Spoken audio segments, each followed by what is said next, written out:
Só uma pausa rapidinha aqui no vídeo para te lembrar de algo super importante. Se você tá curtindo esse conteúdo, já aproveita para se inscrever no canal, é rapidinho e faz toda a diferença. E não esquece de ativar o sininho das notificações, assim o YouTube te avisa sempre que sair vídeo novo por aqui. E deixa seu comentário aqui embaixo, quero muito saber o que você achou, trocar uma ideia contigo, e quem sabe até trazer o seu comentário pro próximo vídeo. Quando você curte, comenta, compartilha, o YouTube entende que esse conteúdo é bom e começa a mostrar para mais gente. E isso ajuda muito o canal a crescer. Agora sim, pode voltar pro vídeo tranquilo, porque tá incrível, eu preparei com muito carinho para você. A fogueira que nunca apagava. No coração seco do sertão nordestino, havia uma vila esquecida chamada Pedra Queimada. O chão era rachado de tanto sol, as casas eram de barro batido e madeira velha, e as noites eram dominadas pelos cantos tristes dos ventos uivantes. Mesmo assim, uma vez por ano, Pedra Queimada se iluminava de vida. No mês de junho, celebravam o São João como se não houvesse amanhã. Era a festa mais esperada, a alegria maior daquela gente sofrida. Barracas de bandeirinhas coloridas enfeitavam a praça principal. O cheiro de milho assado e bolo de macaxeira perfumava o ar, e a enorme fogueira no centro parecia tocar o céu estrelado. Todos sabiam, desde crianças, da principal regra da festa. A grande fogueira nunca podia apagar antes dos primeiros raios do sol. Essa tradição, no entanto, não era só para manter a festa animada. Era um pacto silencioso, carregado de medo e respeito, com a memória de Severina, a assombração mais antiga da vila. Muitos anos atrás, Severina era uma jovem bonita e diferente. Seu cabelo negro brilhava ao sol, e seus olhos verdes pareciam enxergar além do que era permitido.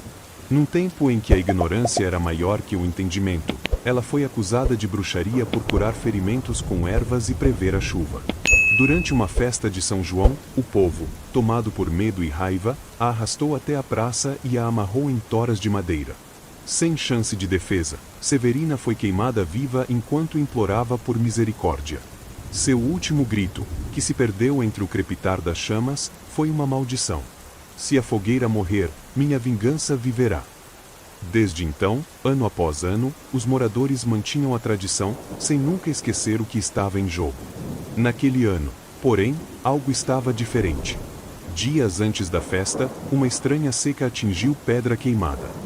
Os animais adoeceram, as plantações murcharam, e uma névoa fina pairava pela manhã, deixando todos inquietos.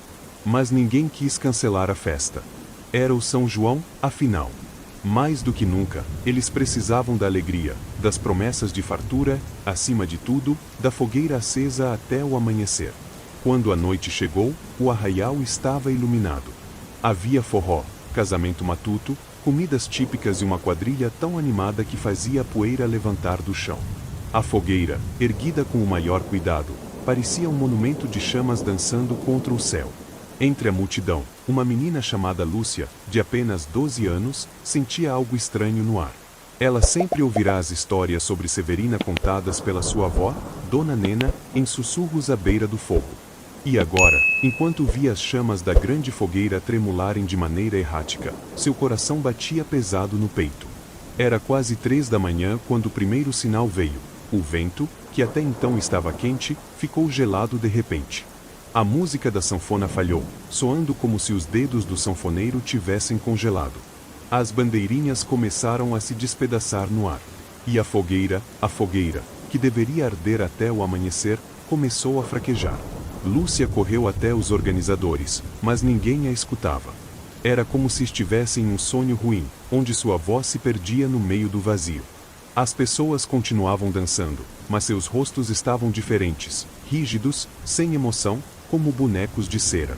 Então, a fogueira se apagou. Num estalo, o escuro tomou a praça. Nem as lamparinas nem a lua conseguiam furar a escuridão espessa que caiu sobre Pedra Queimada. O cheiro de fumaça mudou, virou cheiro de carne queimada. Do centro da antiga fogueira, uma figura emergiu. Severina. Ela vinha caminhando lentamente, com seu vestido chamuscado, o corpo retorcido e olhos que brilhavam como brasas. Onde ela pisava, o chão queimava e rachava. Um por um, os moradores começaram a ser puxados para dentro da névoa que girava ao redor dela. Gritavam, mas o som não saía. Lúcia tentou correr, mas a fumaça parecia ter vida própria. Enrolou-se em seus tornozelos, prendendo-a. Quando olhou para trás, viu Severina estendendo as mãos para ela, dedos longos e negros como carvão. A menina fechou os olhos e rezou como sua avó lhe ensinara. Sentiu algo quente em seu peito. Era a medalhinha de Santo Antônio que Dona Nena lhe dera no começo da noite. Ela a apertou com força. Um clarão se abriu ao redor de Lúcia, empurrando a fumaça para longe. A figura de Severina gritou um lamento cortante e recuou, mas não desapareceu. Ela apenas apontou para Lúcia e sussurrou uma promessa. Você pode escapar hoje, menina, mas a fogueira sempre precisará de alguém para manter a chama. Quando Lúcia acordou, já era manhã. A praça estava vazia, coberta por cinzas. Não havia sinal de festa, nem de música, nem de gente.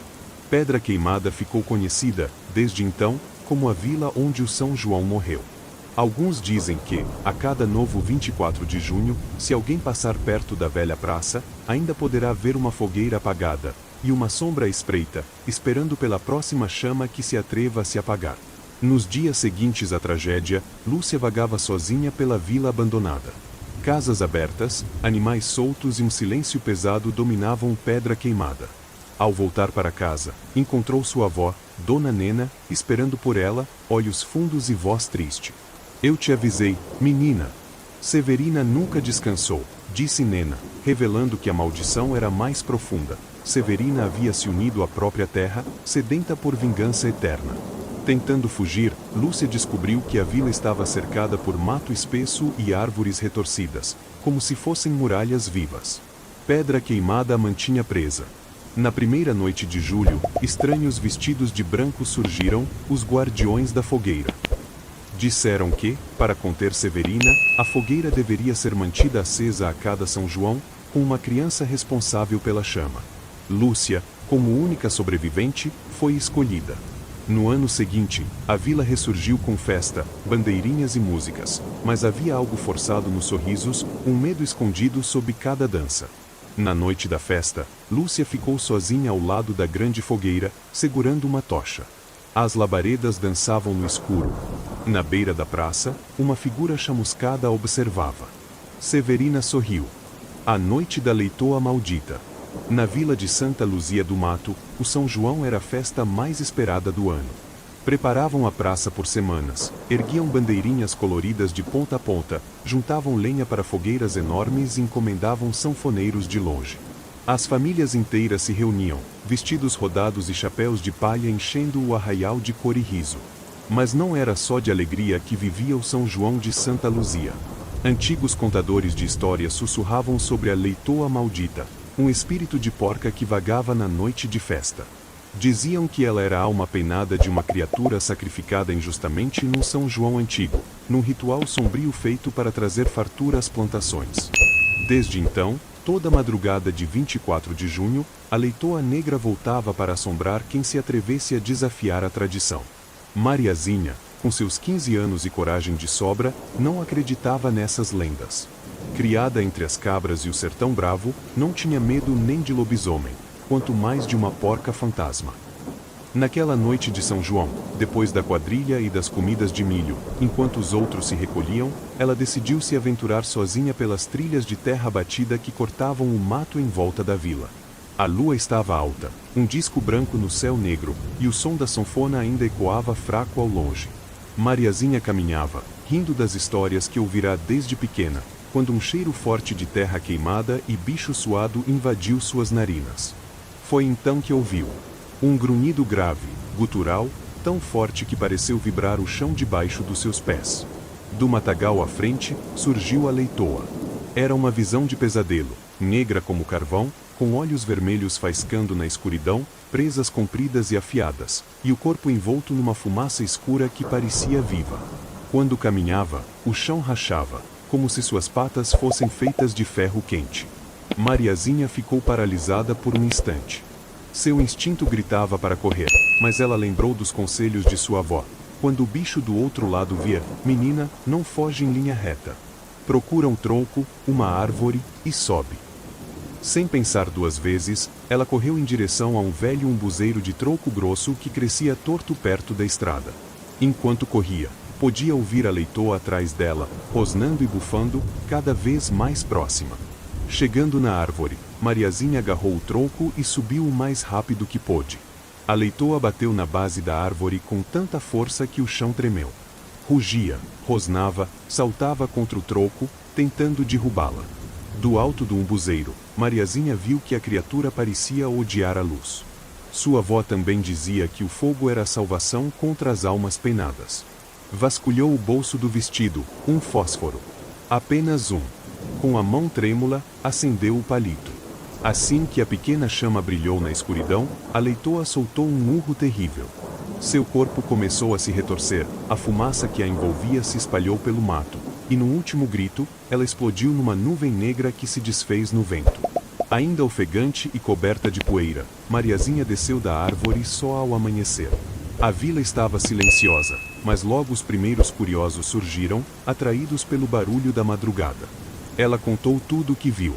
Alguns riram, chamaram de bobagem, mas quem era mais velho ficou sério e calado, olhando desconfiado para o mato. Desde aquele dia, novas histórias começaram a circular. Diziam que Mariazinha tinha escapado porque era destemida e sabia respeitar a sabedoria dos antigos. Outros diziam que ela carregava algo especial, uma proteção passada por sua avó. O que ninguém duvida é que, depois daquela noite, ninguém mais se atreveu a andar sozinho em Santa Luzia durante o São João. E se, no meio da madrugada, alguém ouve um grunhido vindo do mato, ainda hoje, o conselho é o mesmo. Suba. Suba rápido. Ou então, reze para ter um fósforo no bolso. Nos anos que seguiram, Mariazinha virou uma espécie de lenda viva em Santa Luzia do Mato.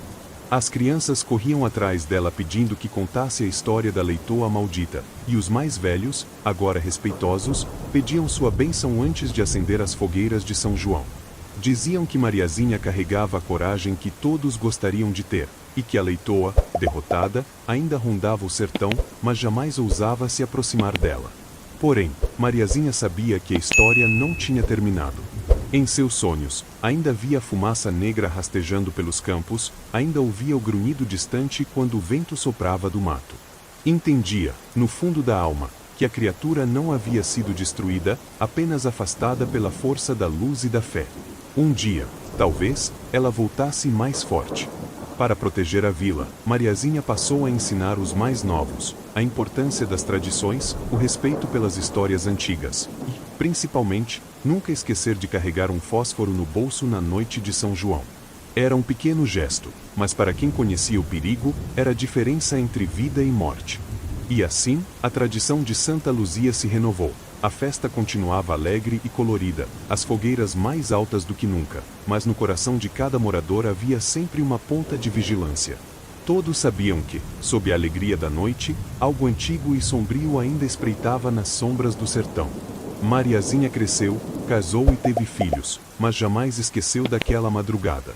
E toda vez que a fogueira acendia e as primeiras faíscas subiam ao céu, ela fechava os olhos, fazia uma oração silenciosa, discretamente, tocava o pequeno fósforo guardado no bolso, sua eterna proteção contra a leitoa que nunca deixou de caçá-la.